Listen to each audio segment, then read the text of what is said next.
Today is Wednesday, September 7th, and we're talking to Don Kuhlmann at the Bridgeton Community Center. And Don Kuhlmann, how do you spell your name? Kuhlmann.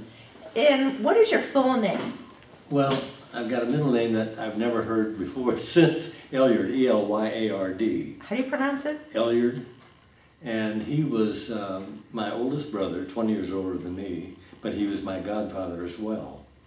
So, but I've never heard that name before, and I don't know. I asked my mom where she got it, and she said, well, my dad went to the minister to make preparations for the baptism, and he said the minister suggested they name him Elyard. I don't know where he ever got the name either, for that matter. But it was your older brother's name? My oldest brother, yeah, his first name.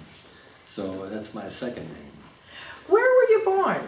Well, it's kind of hard. I was born on Missouri Bottom Road, but at one time, years and years ago, it was St. Ferdinand's, and they kept changing the name of the area that I lived in. It was Angleman at one time. It was, I think, even Bonfils at one time. It was Robertson at one time. It was Floreston, and I believe now it's called Bridgeton, but it's always the same thing.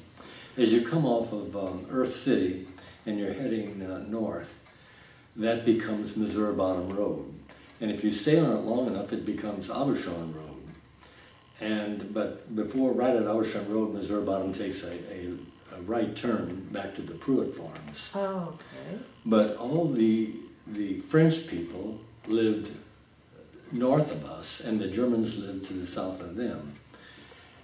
And in my day, there wasn't much problem in getting along with people, but in my mother's day, it was a little bit different because there were biases and prejudices. They were all Catholic. They were the Tizons and the Lormies and the Aubuchons and the Vasquez families. They were all Catholic, and I think most of their ancestors might have come down from Canada originally. Whereas if you went south, where we lived, then it became German, and they were all, I think there were about 18 families that lived in the immediate area. And they were all related by blood or by marriage, sometimes remotely, except two families. The people that lived right across the road from us were called Edelen. How do you spell that? E-D-E-L-E-N. I think they were either Scottish or English, and they probably were Presbyterians or something. But the rest of us were all Lutheran, all German, and we all attended the same church in St. Charles, Emmanuel. And we had since my great-great-grandfather lived down there. He lived right on the corner. Well, would you mind telling us when you were born? No, Christmas Eve on December 24th, 1932. Christmas Eve? Yeah. How exciting. Were you born at home? Oh yeah, we were all born at home. In fact, when my oldest brother Elyard was born, my mom and dad lived on Ferguson Lane, just about a quarter of a mile from where I was born. And my mother's grandmother was a midwife, and her mother before her and her mother before her in Germany were midwives.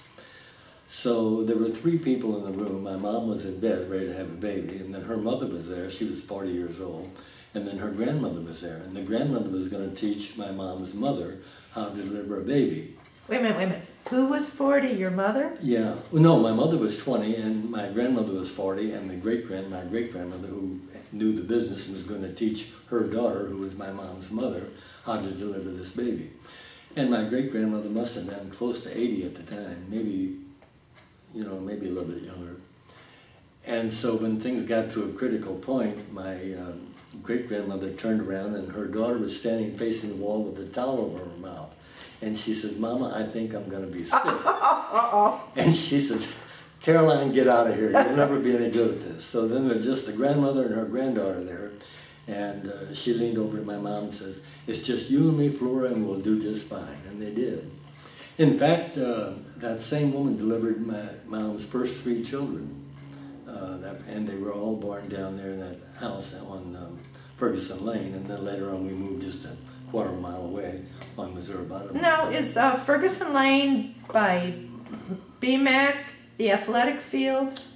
Well, that's on the far end of it. BMAC almost is at the intersection. I don't know if it's called Taussig Avenue or Fisk Road. Right. Yeah, well, that's Ferguson Lane. And as you come down this way, then there at one time there were a great number of houses on there. I've got an old plat map at home, and they all face south on the north side of the road, and the ones on the south side of the road face north.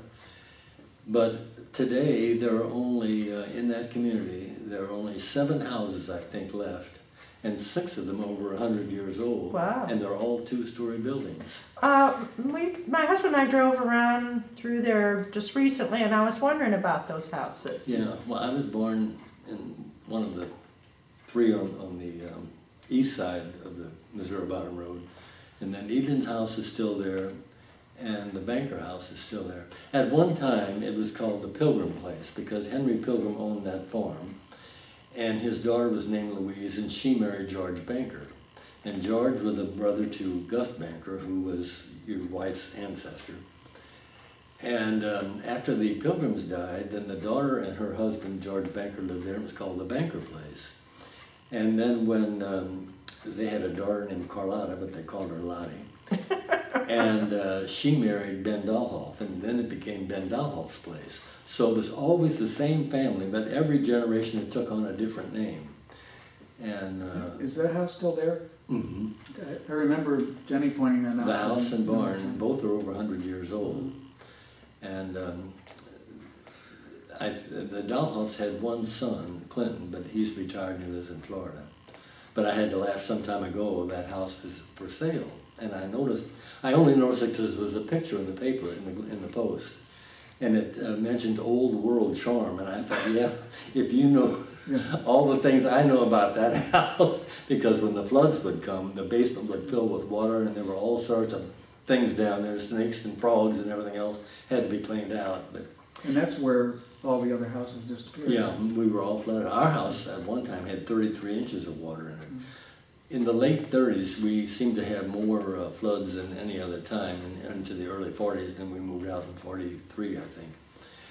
And our house has since been, it was an odd thing. One day I was riding down Missouri Bottom Road, and I saw a house jacked up 15 feet in the air, and I thought, wonder what they're doing. So I pulled in there, and I told them who I was, that I was born in that house. And they had raised it up 15 feet, and they moved it over about 50 feet to the north. Why? Well, they put in a new basement and all that. But what surprised me, I could look in to see where the old basement was, and it looked so small to me compared to when I was a kid. It looked much larger then. But, and then, as I say, through the time period, the feeling toward the French and the Catholics got a little bit better. In fact, when my mother wanted to get married, her boyfriend was French and he was Catholic. And he knew that my mother's father would never agree to that, you know. So he told my mom, he says, why don't you ask him, because he's more likely to say okay with you than he would with me. And my grandfather was a very stern man, and my mom was on needles and pins, and she says, it was a whole week before I got the nerve to ask him. And he said, girl, are you crazy? A no-good, lazy Frenchman and a Catholic to boot? He said, over my dead body, will you marry that man? So she did. Yet years later, her 2 younger sisters, who were about 18 years younger than she, they were married to Catholics and to French. But by that time, my grandfather had passed away. So. Well, how many brothers and sisters do you have? Well, I was the youngest of 10. Wow. There were 7 boys and 3 girls. And how do you fall in the lineup? I'm the last one. Oh. And being the last one, I never was bothered much with any troubles of any kind because everybody ignored me. And I had the most idyllic life as a child. Why do you say that?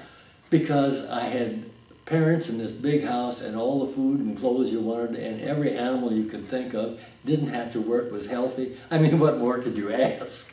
And it really was, we had a team of mules, and we had a pony called Buster, and we had a cow and hogs and chickens and rabbits and geese and a turkey.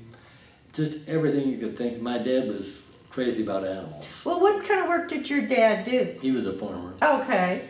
Now, when you say a farmer, then he purposely raised, what, vegetables? Well, it was grain. A lot of the French on that end raised fruits and vegetables, but the Germans raised grain, corn and wheat. there were no soybeans. That was kind of a new thing. I don't think anyone raised that. And I think some might have raised barley. But we were the only one in the neighborhood that I know of. My dad had a threshing machine, which was a huge thing, you know. And at threshing time, they had to have a lot of, well, maybe not a lot, maybe 6 or 7 itinerant workers come in to help. And they always slept in the hayloft in the barn. And then at breakfast time, they had to eat, and then they went out in the field to thresh. And then at noontime, they would come in, and my mom had to feed all those. And then as soon as they were out in the field, my mom and my sisters and a few other people were getting the lunch ready, and they had great big wash baskets, and they would have sandwiches and coffee and cake and pie. And it was always a lot of fun for us kids to get on the truck to ride out to the field where they were threshing. Because wheat had been cut, and then they had these itinerant workers putting the wheat into shocks, and then they would take a team of mules and a wagon, and the shocks would throw in the wagon. Then that was brought up to the threshing machine, and then the threshing machine would harvest the wheat, and that would be put into a back end of a truck. And then they would take the wheat to the elevator. I don't know whether it was in Robertson or whether it was in St. Charles, the grain elevator. But it was always a big deal. I can remember after the wheat was cut, there were stubbles about that high, and as a kid, I loved to run barefoot through that. I don't know how I could stand it. But we were chasing little baby rabbits, you know. The other big thing in the year was in wintertime. Now, what years are we talking about? Just to clarify, what years I was born in say? 32, so this would be in the mid to late 30s. And in the wintertime, we had butchering. What? Butchering. Oh, okay. And we never butchered beef. I don't know why that was, but I don't know anyone down there that butchered beef. There was always hogs. And my dad would have to get up very early in the morning, long before daybreak, and start a fire under these great big metal, what we called a hog trough. And then when all the neighbors would come, and the women would come with their butchering knives, and everyone had their initials carved in the handle so they knew whose knife was who. And the women were in the house cutting up the meat, but the men were outside doing the actual butchering. But my dad would take a .22 rifle, and he would shoot the hog right between the eyes, and the hog would fall. The first thing they did was cut its throat and put a pan under it and get that blood, and they start stirring it like crazy to keep it from coagulating. And then that was poured into another bucket where another person was there stirring just so it wouldn't clot, you know. And they would make blood sausage out of that. And, you know, I loved it as a kid, but I don't think I could eat it today. Some people put raisins in, some didn't, and I don't know if we did or not. But it was a very dark, almost black. But, and I guess it was loaded with iron and cholesterol. but nevertheless, I don't think I could eat it today. Well, let me ask you a couple of questions, because I was not a farm girl, and all this information you're telling me is so interesting, and I'm trying to digest it fully, and I'm expecting that many people that will see your interview in the future may not know anything at all about this. So why, okay, my first question is, you said you had itinerant workers, and now what do you mean by that? Where were they from?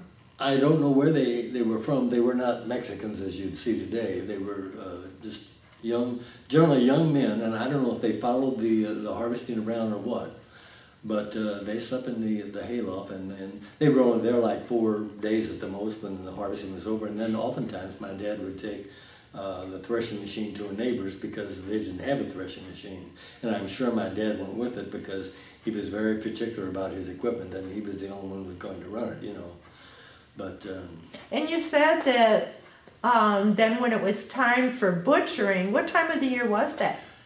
Generally in November or in very cold weather. I can remember my mom telling me that when she lived down there, she in 1911 she was married, and they had butchered one day, and the second day some of the people would come back to continue, you know, with the work. That was called Second Butchering Day.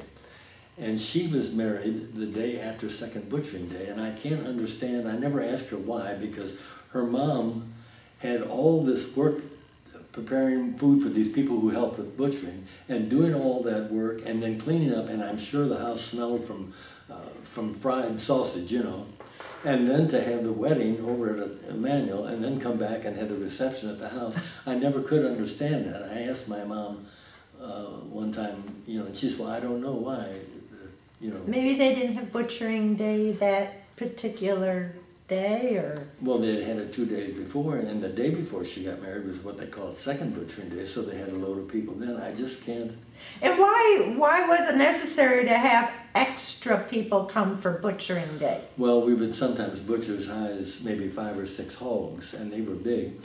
After they cut the throat and got the blood, then they would take the hog and put them in this great big metal trough where the fire was underneath, not boiling but almost boiling, and the ropes beneath the hog, and they would turn the hog in there to scald it, and it was called the scalding.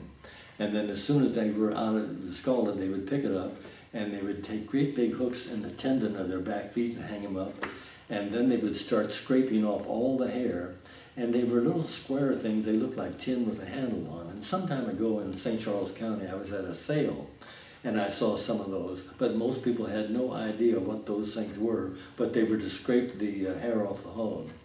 And then after that was done, they would cut the hog open and take the entrails out. And at one time, they used to use the intestines for casings for the sausage. Right, right. Later on, they would get them from the store. It was much easier and faster and all that. But there was a lot of preparation for those casings. They had to be cleaned out, and then they had to be boiled in salt water and washed and rinsed, and they were just as clean as you could possibly imagine. And then they would put it on the sausage stuffer, and the person that was doing that had to be very careful not to have any air bubbles in that sausage. It had to be packed tight, and then they would tie them in lengths ever so often, you know. And then they went to the smokehouse. Oh, I was going to say, where was it stored then? In the smokehouse, that was right next to our house, and all the sausages and things were hung from the ceiling, but the hams were all put in containers that were built along the side of the wall, and they were packed with salt, you know. Everything was salted down. And then there would be a fire in that smokehouse for several days to get all that smoke, you know. And then it was left out there even during the wintertime, and whenever Mom wanted a ham, she would just go out in the smokehouse and get one. The only kind of meat I can ever remember her buying that wasn't pork or fish was beef, and she would get that from St. Charles, and I don't know why, in my day now, why they didn't butcher their own beef, but they never did. But you had cows, or? Oh yeah, we had cows and a team of mules and all these other animals. I only saw my dad cry one time, all the while I knew him, and it was on a Sunday morning, and I came into the kitchen, and normally we would be getting ready for church, but we weren't going to church that day, because he was sitting by the window looking out at the horse lot, and his horse, its queen, had died that night, and he was crying. I thought, I had never seen my dad cry, and it was so strange to see that. And it was such a solemn day, we didn't even go to church. So do you think people, while you were growing up, didn't get as attached to animals as maybe now we have such an attachment with our animals? I think so, and I think it has a little bit to do with children. My great-great-grandfather lived on the corner of Missouri Bottom Road and Ferguson Lane. He had 3 wives and 16 children and 1 stepson. And of those 17 people, only 5 of them survived to be adults. And I often wondered how they could take that. But it was just part of their psyche, I think, because it was something so common and it happened for so many years. And maybe that's the same way they didn't get quite as attached to the animals as people do today, you know, with dogs and all that stuff. Oh, yeah. I mean, you know, I'm sure it's such a very big industry. Do you have any pets, like now? No, I just had some fish out in the pond, but that's it. I do have a canary, yeah. But growing up, did you have any dogs or cats on your property? Oh, yeah. And were they considered family pets, or no, just they never kinda... came in the house. That's when I hear of people who sleep with their dogs or something like that, I thought my mom would never have that. In fact, when we lived in Pattonville, after my dad died, my mom and I moved back to Pattonville, right on St. Charles Rock Road, and my grandparents lived there in the house that was built originally by C.C. Brennecke. And there was a woman, I guess you'd call her a squatter, that lived way back in the field behind the Klinger house. Where was the Klinger house? What was that? Well, C.C. Brannick's store is here, and then there was, next to that, not far from there, was a great big antebellum home called the Oaks. It was a 3-story, beautiful place. It's gone now. On St. Charles Rock Road? Yeah. Was it Mrs. Wise lived there. east or west of Lambert? It was west. Okay, it was west of Yeah. Lambert. And, well, what is there now on that property? Can you tell I us? think there used to be Schnunk's automobile dealership there, Oh, Schnunk or whatever its name is. Uh-huh. And then next to Okay. the Oaks was Pete Weber and his wife. They lived there. And then Pete's son, Leonard. And then this big brick home that we lived in. And the walls were 18 inches thick. And it was always cool in there in the summertime. They didn't have air conditioning. But my grandmother would pull all the shades down. And it was just as cool as could be. Now, you said that when your father died, how old were you? I was 11. And you were the youngest of 10. Mm-hmm. So were your other brothers and sisters still at home, or were most of them on their own? 4 of us still at home. And that you left the house there in Missouri Bottom and went... Before he died, we moved. Oh, before he died. Yeah. We left there in 43, and I think he died in 44. Why did you leave the house? Well, the floods kept coming. Oh, okay. Years ago, they would have floods, but not nearly as often as they were in the late 30s and early 40s. My dad said it's because the people who were over in charge of the river, the Army Corps of Engineers? Yes. They were putting in dikes further south. It's the only place around here I know where the river runs north at St. Charles. And that changed the direction and caused us, that's what my dad said, we had more floods. So there were a lot of people moving out of there at the time. What would happen? Do you remember your property flooding growing up? Well, tell us about that if you don't mind. It was always pretty exciting for the kids. Yeah. Because there was a lot of activity. All the furniture had to be moved to the second floor.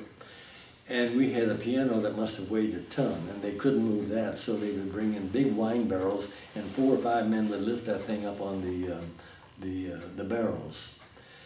And we had as much as 33 inches in the house. 33 inches You of had water. some warning that it was coming. They had levees across, at the edge of the river, but oftentimes they broke, more times than not. And you could see it, and sometimes there would be what they called seep water that would be rising in the driveway, some distance from the river. And so all of that had to be done, and the older ones, the older kids, and myself as well, were all farmed out to relatives. But my mom and dad often stayed there along with the older sons and that. And then there's not much you could do during the flood, but as soon as it went down, there was a heck of a lot, because right outside our kitchen window at home, we had a great big cistern that we used the water to drink, and that had to be cleaned all out and rinsed and everything, and then they had to go in the basement and pump all that water out and rinse all that. Meanwhile, Mom had to clean all the floors and the furniture and everything. Well, the walls, not the furniture, it was upstairs. And so there was a heck of a lot of work, and it was a strange thing after the river receded and it dried out. The soil would come up in big cakes about the size of a plate, and you could just pick it up. They were almost like a disc of some kind. And there was a peculiar smell to it. It was unique. There was nothing else like it. And it didn't really stink, but it had an odor that you could smell. But the ground was very rich there, I was going to say, did it help the ground? Most of the time it probably did, although at times it would bring in a lot of sand that would be over the dirt, and that made it bad. But it was a lot of work, and I often said, even recently, that I think in those days women worked harder than men. Men could ride tractors or walk behind the horse and the team of mules, but the woman had to get down on the floor and scrub and clean, and there were no vacuum sweepers. They had to take all those rugs out and put them on the line and then beat those rugs. It was just a lot of work. And even ironing, they didn't have electric irons. They had some kind of contraption where you had the iron itself, and then there was an insert in it that was very heavy, And I don't know if that was heated in the oven or what, but you had several of them. When that cooled off, you took another one. And they weighed about 5 or 6 pounds apiece. It was tremendously heavy and hard work. It's kind of interesting because now so many people, men and women, pay money and go to gyms to work out and actually, you know, lift weights. Oh, yeah. And yet in those days that they lifted weights and they worked and worked and. Yeah. So tell us, where did you go to school when you lived down in the Bottoms? Well, right at the intersection of Gist Road and, not Gist, Taussig Avenue and Ferguson Lane. There was a school there, and it was there, I think, for over 100 years, but different buildings, called Bonfils. Oh. And I went there, and I can remember one year we moved into the Bonfield School in the summer when the flood was up, because I've got a picture of home where I'm sitting on my sister's lap out on the front of the steps there at Bonfield's. But it was a brick school when I went there, but I think before that it may have been a wooden school. And it was a 2-room school. 2 rooms? Yeah. And I think I must have been a pet of my first grade teacher, because every morning when I came, she would hold me on her lap. And I don't recall her doing that with any other kid. You know, maybe since you were the youngest, you were used to being treated like I don't know, but I can remember on December the 8th in 1941, the day, it was a Monday, the day after the war started, we were all invited up to the big room. So the whole school was in the big room, and Mrs. Jones was a teacher, and she was explaining to us what had happened. But the school was eventually bought by Bob Marshall and his wife Evelyn Obershon, and then I know they sold it eventually, and it's gone now. But Did your brothers and sisters also go to this school? They all went to there. Mm-hmm. And how old were you, did you say, when you went? To Wentzville? No, you moved in with your grandparents. Oh, well, I was, we moved there in 1947, so I was about 14 or 15 when we moved back to Pattonville. And then I finished my last 3 years at Pattonville High. And then I went into the service for 4 years. So let's talk a little bit about it. You went to Pattonville High, and was that on St. Charles Rock Road? Mm-hmm. The old Pattonville. Mr. Holman was superintendent, and Mrs. Reefsick taught there. Very stern-looking woman, just erect as a ruler. And right across the road was the old post farm. Ida and I don't know what the other was. Laura? Laura. They lived there. And one of our English teachers used to rent a room there. Her name was Ella Rank. And I can remember the big old house sitting. I think Gilbert Adams at one time might have had a dairy farm there, rented it from him or something. We were told that, yes. Yeah. Uh-huh. But Mrs. Rank told us in class one day that those two women had the most beautiful handwriting, that's some of it, and they had some connection with people in France. I don't know what it was, those postwomen. And some of their handwriting was on display in France. It was so beautiful. Wow. So that's what she told us, I don't know. Wow. Now, your family went to Emmanuel Lutheran Church in St. Charles. Mm-hmm. What bridge did you use to go across? Well, right at the end of St. Charles Rock Road, there used to be what they call the old bridge. Very narrow, and right near the end it made a turn. And when you were a new driver, you had to be very careful, because it could be kind of hazardous. But my great niece was confirmed at Emmanuel, and she was the 7th generation in our family in that church. You know, she doesn't belong anymore. But I thought how odd that is, because my great-great-grandparents came over when they were past middle age with their family, and my great-grandfather was married shortly thereafter, and that was my grandmother's father, and so on. Were any of your brothers and sisters married there? My sister was. The other 2 brothers were married in a church in Maryland Heights. They used to call Maryland Heights Mokeville, M-O-K-E-V-I-L-L-E. Mokeville? Mm-hmm. I never heard that. Yeah. And there was Zion Lutheran Church there, a very old one. Mm-hmm. And they were married there, and then my sister wasn't married, the oldest sister. She was married twice, but by justice of the peace both times. Was that Zion Church in the same location as the present one? Mm-hmm. In fact, in Maryland Heights, there's a little white schoolhouse there. And My brother was not a very sentimental person, and he belonged to that church. And at one time, the building, the schoolhouse is well over 100 years old, and the congregation was wondering what to do with that building. Should we just tear it down, or should we try to repair it? And my brother said, take the headache ball to it. And the whole congregation got in a big uproar about it, but they still have saved the building. It's still there. So. Well, I give tours to the Payne Gentry House, and a lot of what you said about the ironing, we talk about because we have the irons. And I know we talk. Oh, is that right? Yeah, we talk to people about, and I let them hold it, how heavy they are, and I tell them how they would have interchangeable handles, so that when one cooled off, then you just take the handle. I guess they heated those in the oven. I don't know where. Or the stovetop. Yeah. Yes. Then later on, she didn't have that type of iron. She had an iron with a little tank on the bottom, and you had pumped some kind of gas in there. I think it was extremely dangerous, if you ask me. But I never recall any problem. We had electricity of a sort when we lived down there in the bottoms, because my dad had a separate shed and filled with nothing but Delco batteries. And our whole house was lit with fuel. And at Christmas time, we had a Christmas tree with lights on, and he had an automobile battery that he would hook the thing on. So it was a real wonderful childhood.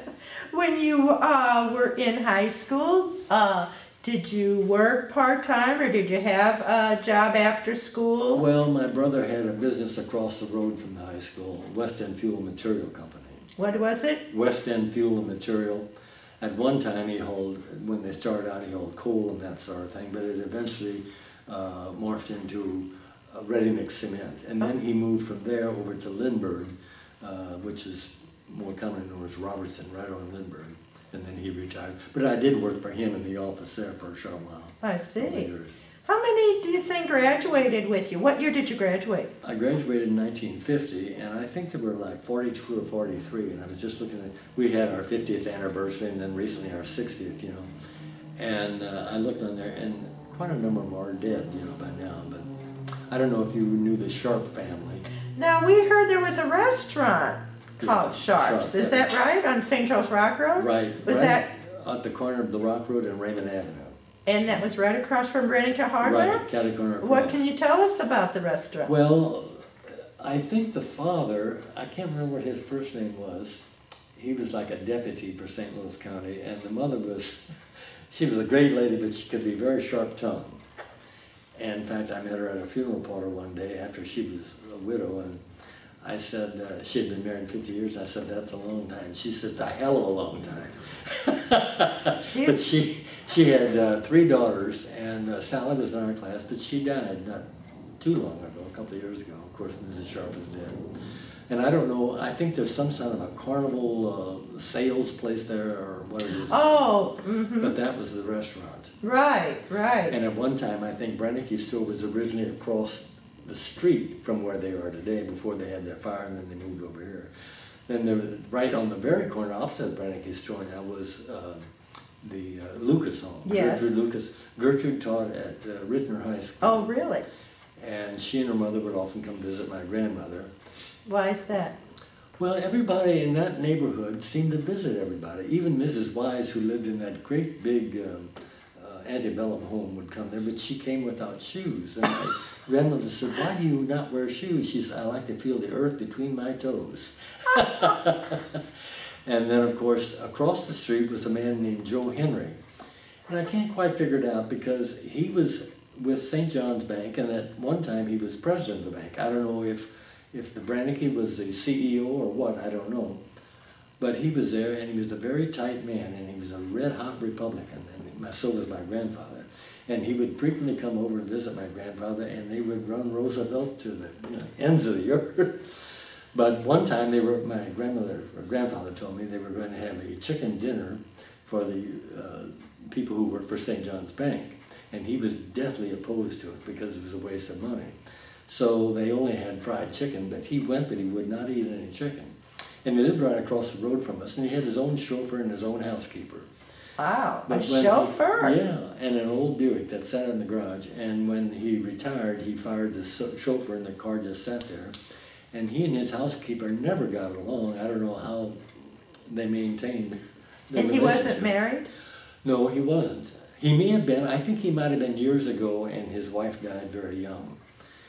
And he was very tight, and he could take the bus right after he sold the car, right in front of his home to go into Wellston or St. Louis. But he found that if you went to Fifi Road, it was a nickel cheaper. So he would walk from his house up to Fifi Road. And it got worse because then he finally told the housekeeper, no more butter, we're eating oleo now. So they ate oleo. Then he gave up getting haircuts, and his hair and beard were long and white, and everybody said he looked like Santa Claus. What kind of work did he do that he had a chauffeur? He was president of St. John's Bank. Oh. And I don't know if the chauffeur took him to work every day or if the chauffeur even worked for him every day, but he would drive him where he wanted to go. I don't even know. I don't think Mr. Henry knew how to drive a car, really. But he was going to be cremated, and he kept a little metal box that he was going to be cremated in the basement. And he and his housekeeper got along like this. But she said, it just distresses me to go in that basement and have to clean off that box where his remains are going to be. And one day she was over saying that she'd been sitting on the front porch with him, and he was so disgusted with the world he was going to shoot himself. She said, the gun's in there, go right in there and get it and do it right now. Of course he didn't. Then right next to them was Mrs. Nell Kilby. She was Parker Kilby's mother, and Parker's second wife was Peggy Brannicky. And Mrs. Kilby, I never knew her husband because he was dead, but she used to come visit my grandmother. But she would always, and it was just well, there was this St. Charles Rock Road, we lived here, and then there was a field in her house along with her son Parker, who were back there. But she would come over with her hat and her purse, and my grandmother always wondered why she brought a purse along with her and a hat. Because women didn't need to carry a purse? Well, she wasn't going anywhere but to visit the neighbor. And they sat outside most of the time in the lawn swing outside, you know. So. Well, what kind of work did your grandfather do? He was a farmer down where, in the house where I was born, before my dad owned the place. And then, I think really when his father-in-law died, they were thought to set the life, so they sold the place. He was in his 50s. But there was a problem because in those days, I didn't know they had CDs, certificates of deposits, but they did. And this was like in 1917. So then when everything was just about settled and my grandparents were ready to get their money and move to the big house, there was a problem in that some of the interest on the CDs had not been figured in on the estate and had to be reprobated. So that was a year taking place. So then they thought, well, now it's ready to go. Well, then my great-grandfather's daughter died, so it had to be reprobated again. So it was quite some time before they got their hands on that money so they could buy the house and retire. And let me ask you, when you graduated from high school, what did you do then? I worked, I think for a short time at Wonder Bread Bakery downtown. What did you do for them? I can't remember. I remember I used to have to count money after the drivers would bring their money in. Do you remember where that was located? Down on 9th and Biddle, I think. Okay, right downtown? It was a day, today I wouldn't be caught, and I was only like a 16-year-old kid walking down there. And there was a black lady who worked there too, and she told me, she said, never walk next to the building, walk next to the street. But I didn't realize it was dangerous at that time, but of course today, it would not be a very safe place for a kid to be walking. So how did you get there to work? I took the bus. And what was the connection? I would go to Wellston, and I would have to change buses to, I don't know. There were buses rather than streetcars? Yeah. I don't know that I ever rode a streetcar in my life. I had seen them, but I don't recall ever having ridden one. But there used to be one that went to St. Charles, you know. Yeah. And, It went over that old bridge. Carl Banker told me one time that there used to be a little grocery store right on the corner of Taussig and Missouri and Ferguson Lane, right near the Bonfield School. And he must have been a very small child because he was younger than my dad and my dad's brother. But there was a train that would come through there, he said. And the kids, when the train would stop, the kids would get out there and put soap on, on those wheels. And when that train would stop, Carl said they had spin, the two kids were hiding. Is that like a prank, huh? Yeah. That was their prank. Yeah. That's the same Wabash tracks that are still there now? I guess, there must have been a sort of a sidetrack or something there at the time. So how long did you work for the Wonder Bread Company? Oh, just a short time, and then finally I enlisted in the Korean War was going on, and you had an option of being drafted or enlisting. And some of my friends and my cousin Gene Kuhlmann, who was, mother was a banker,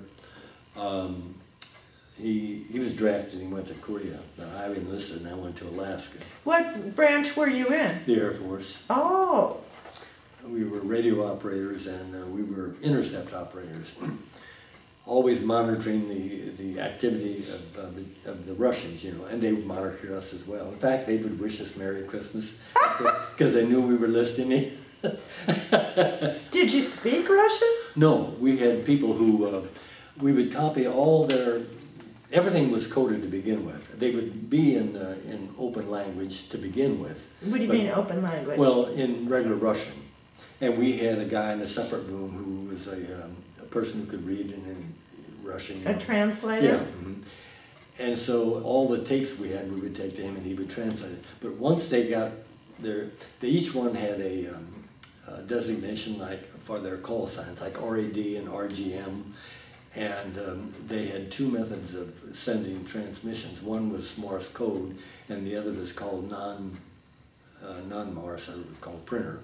And I was on the printer end where they would use some sort of a mechanism that printed on a printer. But yeah, as soon as they went into real work, they would go into a code, you know, and you could, it was just a bunch of gibberish as far as we were concerned.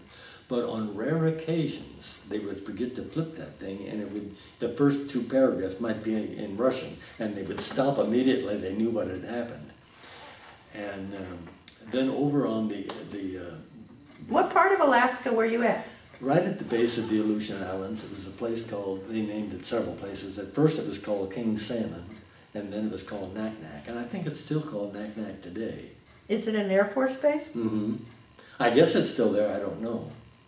But what was interesting, I thought, about the people who copied the Morse code, they all had their own frequency that they had to monitor. They might have 30 people in the room and each monitoring their own frequency. And they would have two men, or not men always, they had a lot of women operators as well, the Russians did. And one would be in maybe Khabarovsk and one might be in Irkutsk. And they would be going back and forth. And each person on that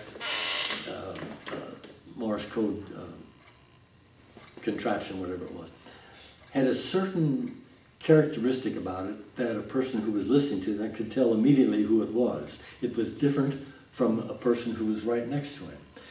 And on occasion, the Russians would shut down and they would switch all their frequencies so the same two people might be on a different frequency than they were yesterday. Well, for 2 or 3 days, it just was all sorts of consternation in there because all the operators were trying to find the man. Then all of a sudden, they'd hear that and they knew that was their man. They were using different call signs, but nevertheless, they... Pretty sneaky. Oh, yeah. Mm-hmm. Did you come into contact with any of the native Alaskans? Very few. Why was that? Well, there weren't many around that area. They lived further on out, like in Dillingham and places like that.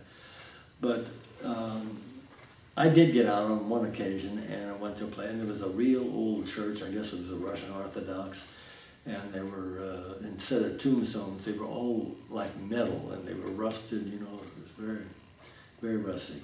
So did Russia own that area? At one time they owned Alaska, and then it was sold to a Mr. Seward, I believe, who worked for, I don't know which president it was. And they called it Seward's Folly because he paid what they thought far too much for it. Do you remember? You don't remember how much they paid for Alaska? No, I don't. I don't. But Alaska came into the United States as a state in, I think, 1959. It was the 49th state. And Hawaii was the 50th. And both in the same year. Oh, was it the same year? Right. Oh. What year was it when you were there? Do you remember? I got up there in 1954. So it was before it was even a state? Oh, yeah. Mm-hmm. And I guess, yeah, I know it was because, you know, And then we were on there for 18 months. But strange things happen as you look back. There were generally 2 men to a room. Greg Green was from North Dakota, and he was my roommate. And we were the best of friends all the while we were up there. But as you got closer to that date of rotation back in the United States, you got kind of tense. And we got a letter saying that these are the items that were issued to you when you went to Alaska, and these are the items you must turn in at Anchorage when you're on the way back. Well, one of the items was a laundry bag, and each of us was given a laundry bag, but the 2 of us could only come up with 1 laundry bag, and we both claimed it. And we got into such a snit about it. We didn't speak to each other for a long time. But then we were both transferred to March Air Force Base, and then we were friends again. So how long were you in the military then? 4 years. 4 years? Well, where else did you serve then? Well, I took my basic at Lackland Air Force Base in San Antonio, and I think that was only 8 weeks. And then we went to Biloxi, Mississippi to learn the Morse business. Keesler. Yeah, Keesler Air Force Base. And in fact, my cousin was down at the same time, Roger Kuhlmann, who was Philippine banker's son. And then from there, we were sent to March Air Force Base at Riverside prior to going to Alaska. We stopped off in either, I guess it was Washington State, and then we landed in Anchorage, and then we were flown out to the hinterlands. When you returned from the service, what did you do? A friend of mine who I was in service with was from Southeast Missouri, and he was going to go to Southeast Missouri College, State. Cape Girardeau? Yeah. So he said, why don't you come along?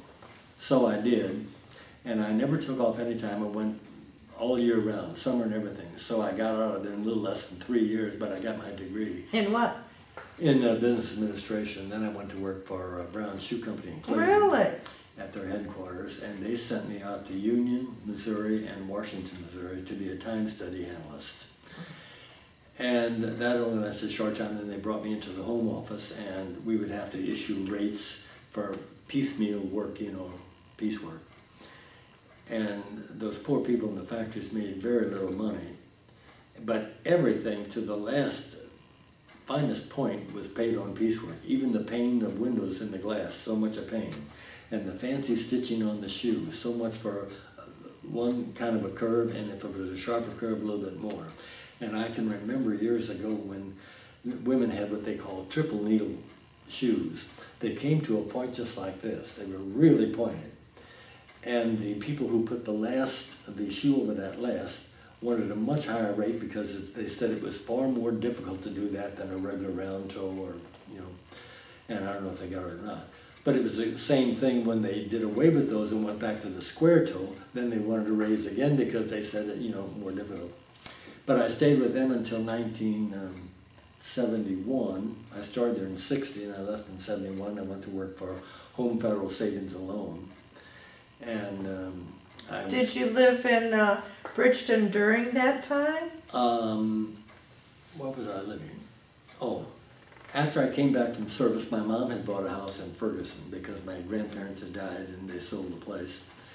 And then I lived in Ferguson for a while, and then when my mom, she lived to be in her 96th year. Wow. But when she got very old, she had dementia, and so she went to live with my sister, and I had a house built in Florissant. And I worked with Home Federal until 1994. What location was that? Well, their home office originally was in Oberlin, and then they moved it to Allen Street Road. And I worked in the Oberlin office, I worked in the St. Charles office. I was personnel manager. Did you like that better than doing that piecework? Oh, much better, yeah. In the piecework, you often had to have when a worker would complain about the rate you had set, then you had to justify that rate. And it was hard on your nerves because, you know, the union was right there and they were going to jump on the slightest little thing, you know. And it was just a nerve-wracking business, much more so, I think, than the hiring people. So did you retire from Home Federal then? In a sense, you know, at that time, all the savings and loans were going out of business. They were being bought up.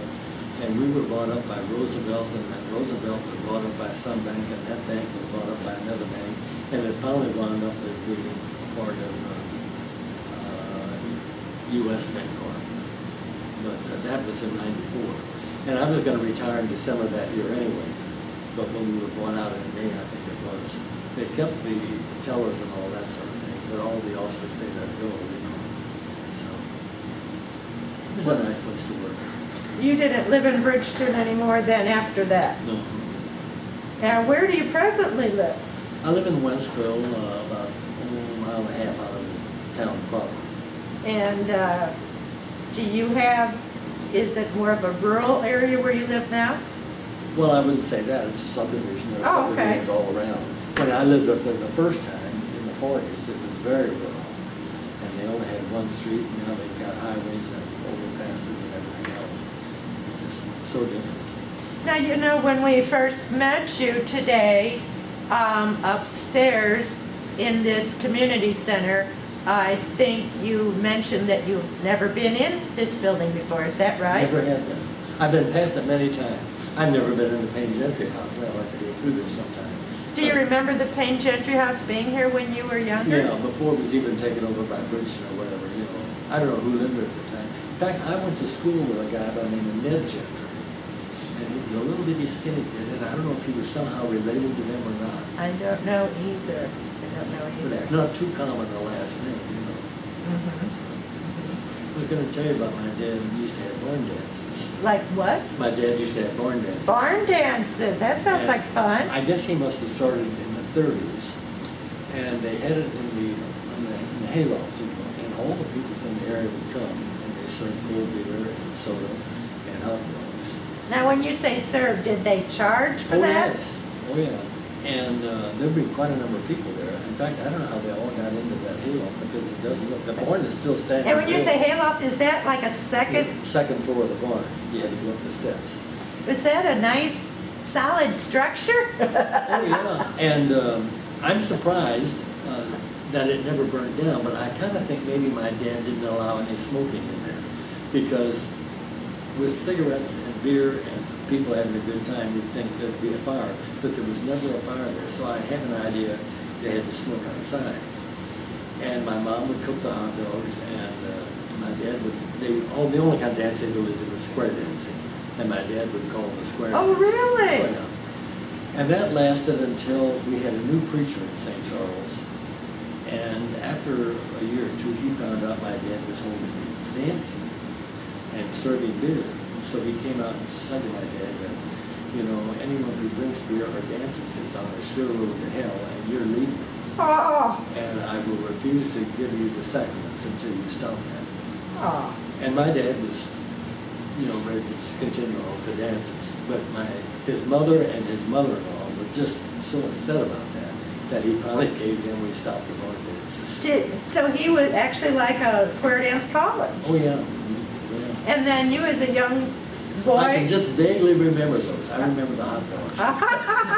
That's what you remember is having a hot dog. Yeah, but I know there were a lot of people there, and everybody enjoyed it. In fact, when he quit having them, all the neighbors wanted to know what's the matter, what happened, and he told them. And then the word got back to the minister that all these people were upset with the minister, and he got pretty upset himself. Well, we sure have enjoyed talking to you today. I was just going to ask you about this building. You said you've never been in here before. I didn't realize it was nearly this big. I had a cousin who lived on Harmon Estates. Yes? And her house was taken away by the tornado. Is that right? This spring? Right on the corner of Old St. Charles Rock Road and Harmon Estates.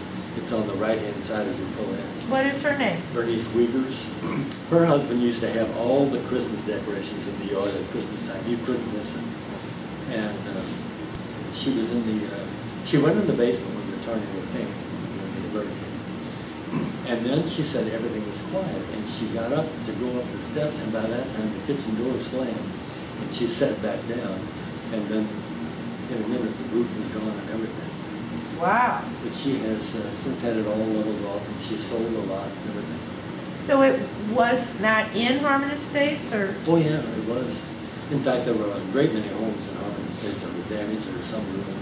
There was a couple right across the road from me. They were in their 90s, and he was living in a nursing home, and she was still living there, and they were playing dominoes, and they had no basement and nowhere to go. So they just sat right there, and the house was taken, and they were still sitting at the table. There were two 90-year-old people.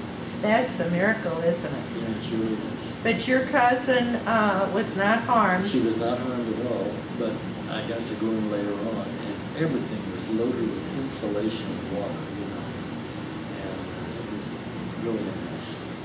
Well, we sure did enjoy talking to you today, and I didn't realize I was going to talk so much. well, I think people don't always realize that what they have to say, their experiences are interesting, and especially, like I said, for myself, that has not been a farm girl, not ever raised on a farm, and to me this is all fascinating to hear, and I hope that people in the future will realize that people in this area, a lot of them had farms, and we appreciate you joining us today. One thing I think is so different is the taste of food today. We had spring chicken years ago, and it tasted entirely different. And we had sausage, and as a kid I didn't like what they called summer sausage. But today I would love to get my hands on some of that. They don't make it anymore. You can't hardly bring it back, No. can you? Well, thank you, Mr. Well, thank Kuhlmann, you. for joining us. Okay.